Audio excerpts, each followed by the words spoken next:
This clearly shows the truth of our Prophet ﷺ, because no one could ever have predicted this. The rise of a race that was considered to be a backward race. And this is the race of the Atrak, the Turks. Our Prophet ﷺ prophesied that this race would become dominant and that they would conquer the Arabs.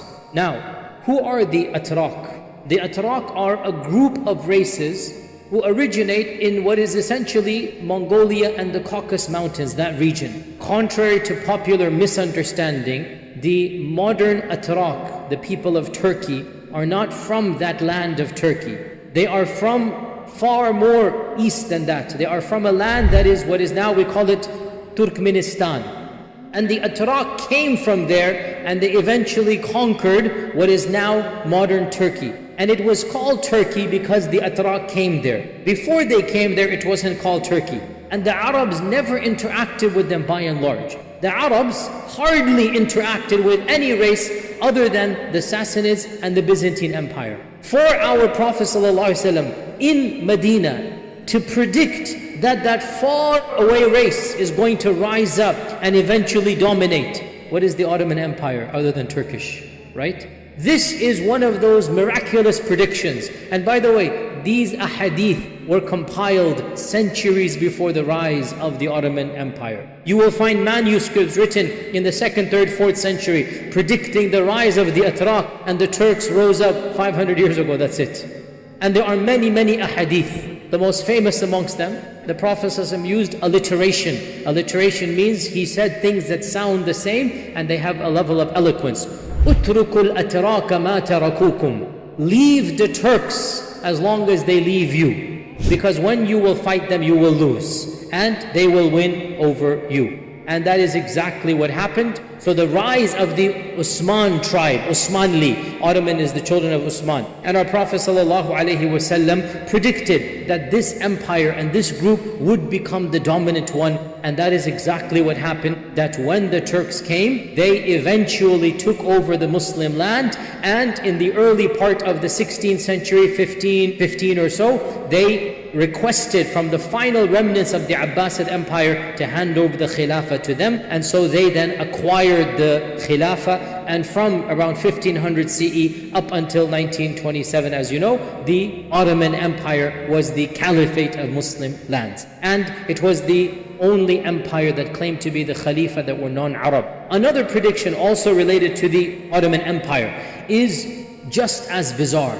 And that is the conquest of the single greatest city in the history of the medieval world. And that is Constantinople. Once again, what is Constantinople? Constantinople for 1,000 years was the bastion of Western civilization. Constantinople for over 1,000 years, it was the capital of the Roman Empire. Constantine himself, Constantinople is named after him. Constantine the Great established the capital. The city existed even before then.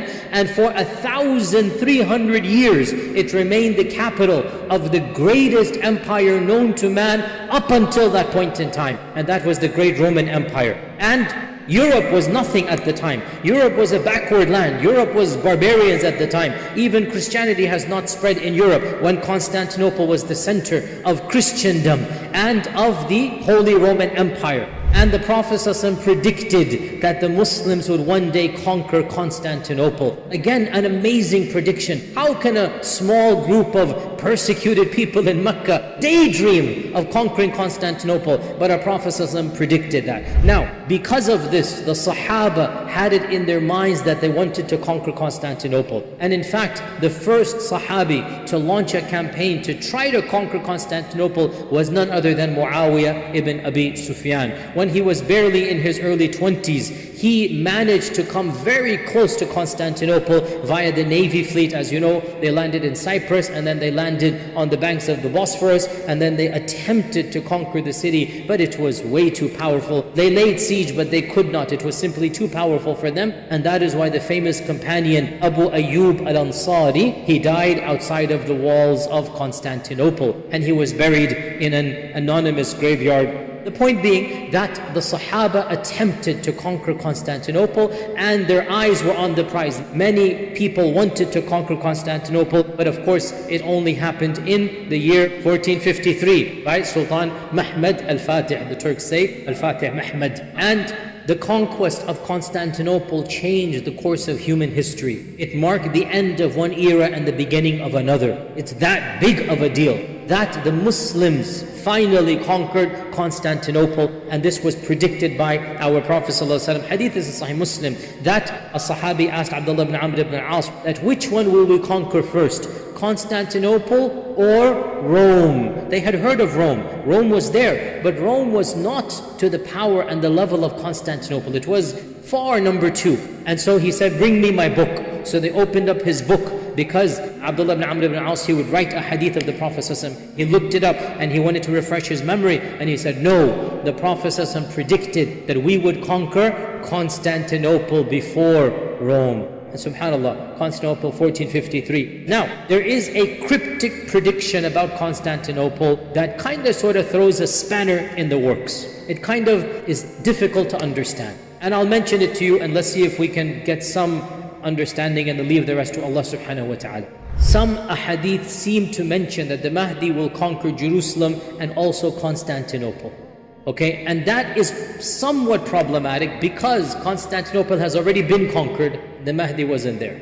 And the explicit authentic hadith in Sahih Muslim tells us the mechanism via which Constantinople will be conquered.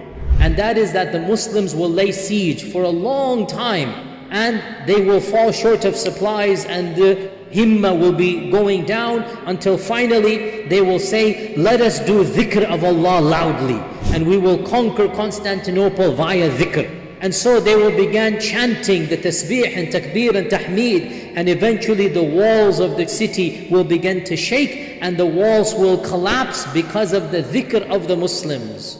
Now that did not happen in 1453.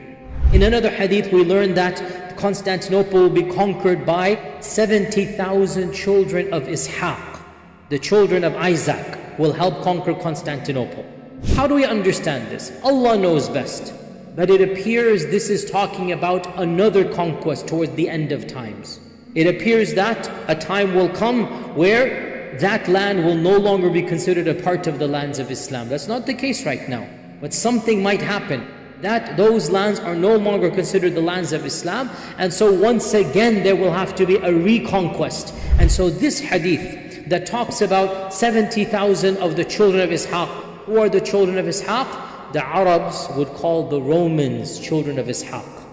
And this hadith predicts that there will be many Western people, because Rome is the Western land, who will convert to Islam and who will be on the side of the Mahdi, and who will be fighting on the side of the truth, and they will then be reconquering Constantinople from whoever else it is, and at that point in time they will use the dhikr of Allah as a weapon. There will not be violence, there will not be bloodshed. They will simply say Allahu Akbar, Allahu Akbar, Allahu Akbar, and the dhikr will go louder and louder until, as a miracle from Allah, the walls of the city will collapse and they will simply walk in and conquer the city without any bloodshed. This is something that didn't happen in 1453. So clearly, therefore, there will be another conquering of Constantinople towards the end of times, and Allah subhanahu wa ta'ala knows best.